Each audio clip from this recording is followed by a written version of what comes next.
we haven't done product rule yet. So this problem, we're not going to use a product rule, but we will FOIL it out and just use the power rule. Okay, so let us FOIL. We're not taking the derivative just yet. Just old-fashioned FOILing work.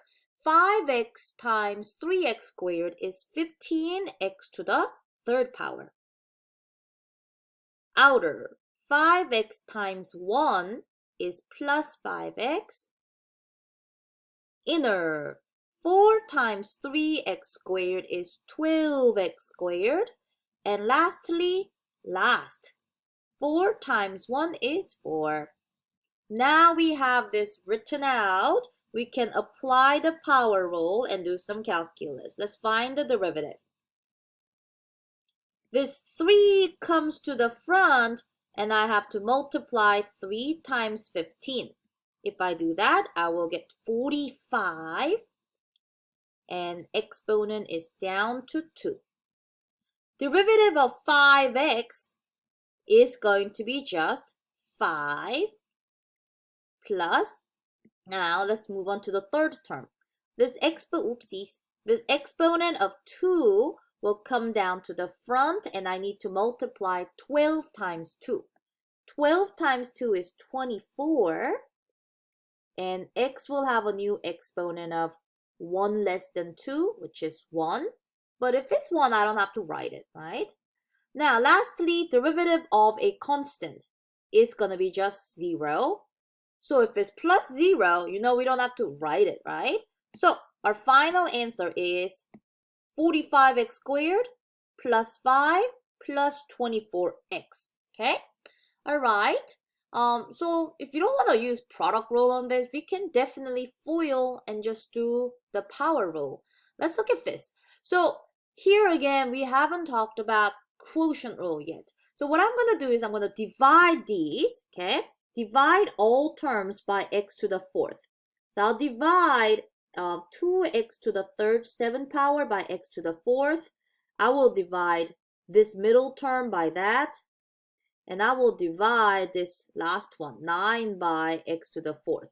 Okay, so you ready? I'm about to break this into 3 separate fractions.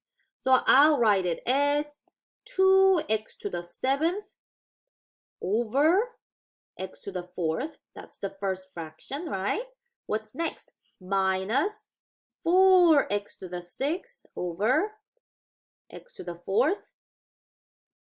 And then the last term will be plus 9 over x to the fourth.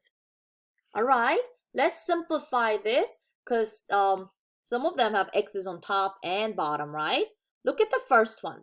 7x to the 7th divided by x to the fourth. Notice how the top has 3 more x's. So we're going to say the first red term changes into 2x to the third power. All right, let's go to the orange one in the middle. Notice that the top has 2 more x's multiplying, right? 6 minus 4 is 2. So this middle term will be 4x squared.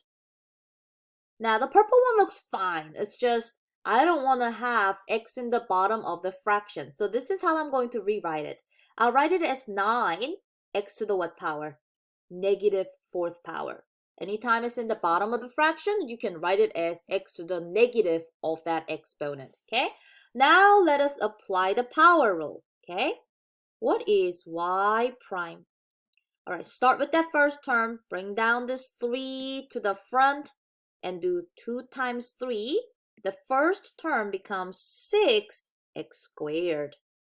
Notice I went down 1 from the original exponent of 3. Next, let's bring down this 2 to the front so that it can be multiplied to that negative 4. So the second term will become minus 8x to the first power. But again, if exponent is 1, I don't have to write it. All right, let's do the purple one. This negative 4 will come down to the front, and I need to multiply negative 4 times positive 9. Well, negative times positive, that's going to give me negative 36. And the new exponent, I have to go down 1 from negative 4. That will be negative 5. So I'll just say this is my final answer. I don't want to rewrite the last term, but you can if you want to. This is fine, okay? All right, anything else on this page? Nope, that's it.